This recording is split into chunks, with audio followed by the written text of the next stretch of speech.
Mary Neely, Yearning for Freedom. Column Short Stories. By Faye Column Fairley.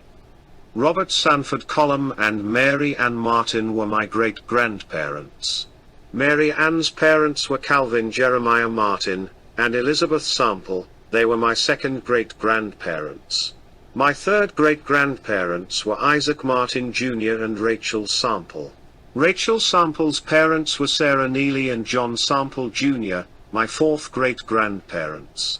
Sarah Neely was the daughter of William Neely, my fifth great-grandfather. This story is about William Neely and his family so many years ago, and how they faced adversities we could not even imagine. My research revealed that in the 1700s many families were trying to relocate for better living arrangements. They made canoes from trees hollowed out. The early settlers of our great nation were under constant danger. On the one hand, white settlers who didn't honor the King of England would be punished and often killed. On the other hand, they were facing wild Indians who were actually here already, and resented the fact that other people were moving in on their claimed territories. To make things worse, the British were offering to purchase all white scalps the Indians would produce. It is my conjecture that this served to solve a twofold dilemma. One is that the number of white settlers to object to the king would be greatly reduced. The second reason could have been to gain some control on the Indians, and thereby being dependent on the British. At a place on the Cumberland River, in Tennessee, now appropriately named Neely's Bend, William and his daughter Mary were completing the securement of their boat with supplies. Mary was 19 years old, and very capable of helping her dad with any chores.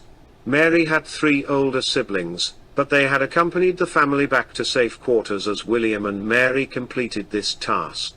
Then just before sunset, from out of the still underbrush, a war party of painted-up Shawnee Indians attacked them, killing and scalping William, and took Mary captive to their canoe to journey back to their camp.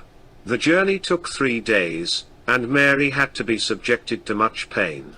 Her emotional state had to be crucially devastated with fear. I can only imagine the dread in her mind and heart as she must have envisioned all the things that could happen to her at the hands of these savages.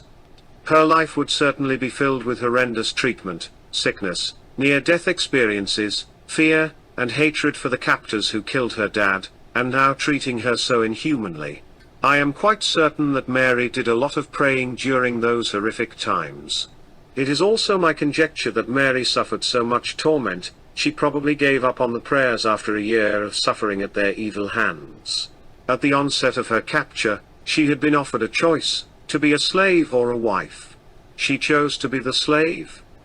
It is not known if they spoke English, or if they somehow implied their intentions to her. I can only surmise that someone in the camp might have spoken enough broken English to converse on some level with Mary. Mary traveled with the Indians over 2 years in unbearable living conditions.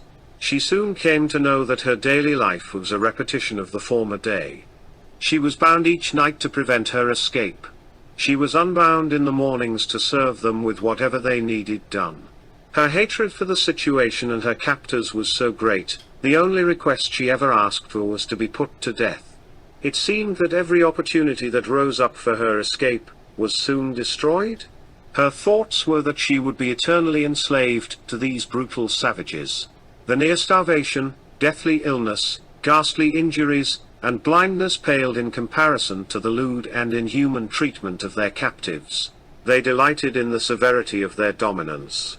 The Indians bartered with the British at trading posts for food and goods.